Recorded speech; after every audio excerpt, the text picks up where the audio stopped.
I have never met my grandfather, but growing up in Afghanistan, I remember listening to stories about his passion to medicine and how an amazing doctor he was. He was very famous for having a good hand and making his patients feel comfortable despite the limited medical equipment and resources. When I was at grade 11, I had this amazing English teacher. She was the kind of person who was able to tell you how good you are. One day she said to me, "I'm seeing a wonderful doctor in your face." At that time, it kind of struck me, and I was like, what does it mean to have the face of a doctor? Could she see my grandfather in my face?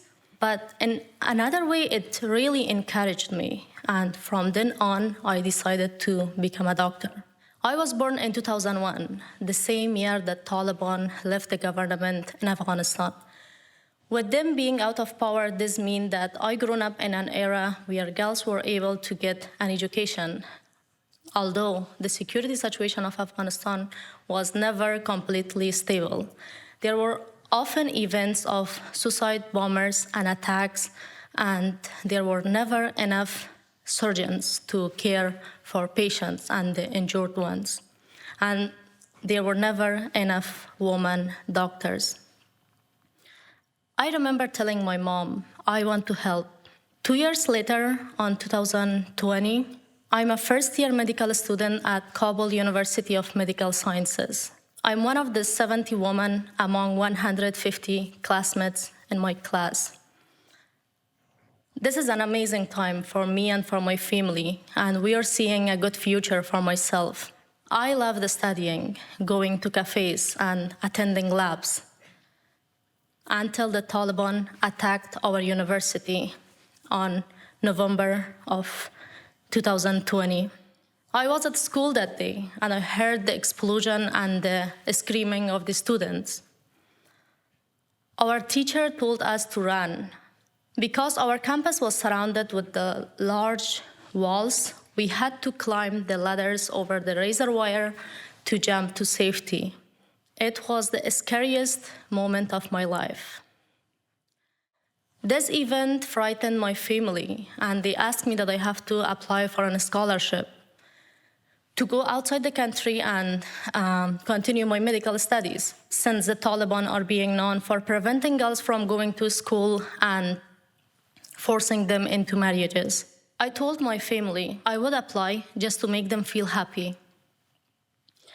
However, in my mind, we are living in 21st century. This will never happen. We have freedom in Afghanistan, despite the attacks. But I was wrong that day.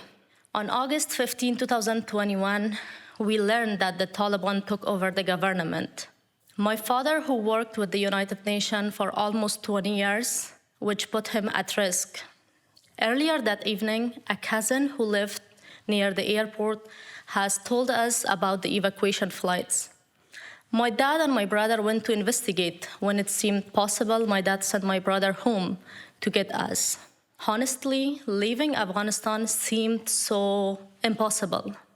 I didn't even pack a bag, and my mother, who is 8 months pregnant, stayed behind. She said it would be difficult in her condition to travel, but I think she didn't believe we would actually get out. If we had known, I would have begged my mom to come, but everything was happening so quickly. I remember my body being pushed onto the flight with hundreds of other people. 2 weeks later, we arrived in the United States, in Virginia, at a military base. This is my first time traveling out of Afghanistan.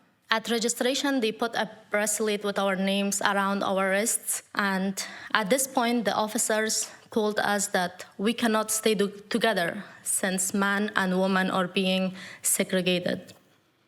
I look at my father and I realize I have never been alone without my family. As my father and I say goodbye, both of us start crying. I am assigned to live in a big hall of 70 other women and children, mostly from rural areas of Afghanistan and more conservative families. I feel alone. I feel alone because I'm the only single woman in the room, and I'm not fluent in their language, which was Pashto language. For the first week, I'm sitting in my bunk bed, crying all the time, not eating food, and I can only see my dad and my brother outside during the day. There is no good internet connection to reach my mom. I felt like everything that I had worked for is ending. However, I tried to not give up on my dream of becoming a doctor, even though I didn't know how it would be possible. I learned that there were medical tents in the base where staff were treating patients. One day, I went there and I asked, can I volunteer as an interpreter? I told them I can speak English, and they said to me, sorry, we don't need your help. We have interpreters.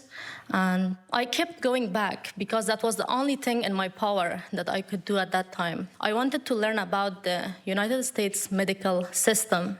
Eventually, they let me help, and I start asking questions about what does it look like to become a doctor in the United States, and they would tell me about their journeys. This made me very hopeful again.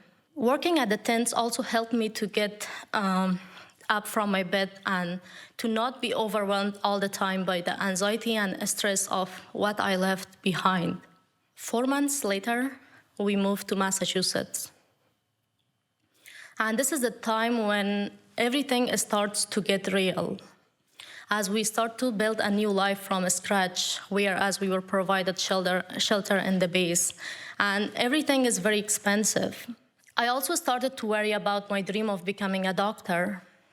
Some people say to me, you have to give up on your dream. Medical school is very expensive in the United States.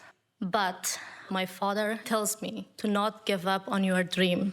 He said he would work 2 or 3 jobs if he has to support me to get back into medical school. So from there, I decided no matter how many challenges I faced, and I will face, I will become a doctor somehow.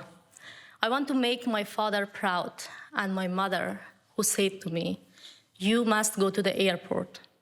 And I also want to honor all the female classmates who were unable to get out of Afghanistan, and now they are stuck at home and they cannot continue their education. I want to give women hope everywhere. Thank you.